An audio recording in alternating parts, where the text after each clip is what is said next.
Журналисты, энтузиасты при минимуме технического телевизионного оборудования, при отсутствии транспорта и комфортного помещения умудрялись сделать, как нам сейчас кажется, невозможное.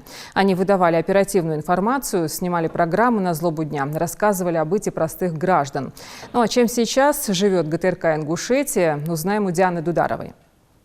Именно с ГТРК «Ингушетия» началась история телевидения в регионе, стартовавшего вместе с образованием республики. В 1992 году состоялось открытие регионального филиала ГТРК «Россия». Тогда в подвале здания Народного суда находилась монтажка, студия и аппаратная в одном лице. И только в 2000 году филиал федерального телеканала переехал в новое современное здание. Здесь сегодня работает больше 100 сотрудников. 20 лет ГТРК была единственной общественно-политической телекомпанией республики.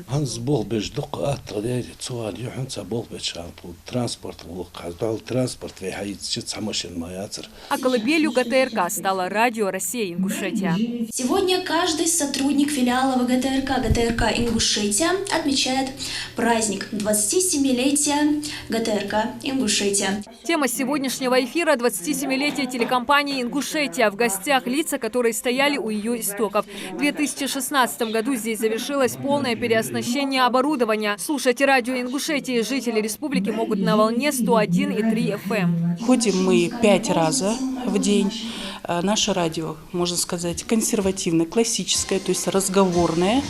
Но и тем не менее у нас есть свой контингент, есть и молодежь, которая очень любит музыку, но и тем не менее слушают информацию, тематические передачи, которые мы освещаем, выдаем в эфир. С момента открытия ГТРК «Ингушетия» несколько раз сменились руководители. Каждый из них внес свой вклад в развитие телекомпании. С 2012 года директором филиала является Берс Евлоев. Телевидение – это коллективный труд. Невозможно так, чтобы один работал, другие отдыхали. Поэтому такая цепочка, которая состоит из разных звеньев. Поэтому спасибо всем и каждому, кто работает, несмотря ни на что, кто ежедневно приходит на работу, с удовольствием делает ее для того, чтобы в течение дня радовать наших телезрителей, чтобы они имели возможность получать объективную информацию. За последние годы на телеканале «Ингушетия» значительно усовершенствовались условия работы. Увеличилось эфирное время, приобретено новое оборудование, которое позволило улучшить качество звука и изображения канала. Но на этом их стремление к модернизации канала не заканчивается.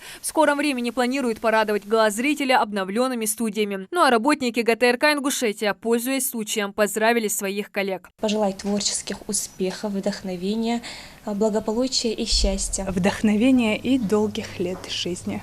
И любовь зрителей, конечно же. Диана Дударова, Магомед Белакиев, Новости 24.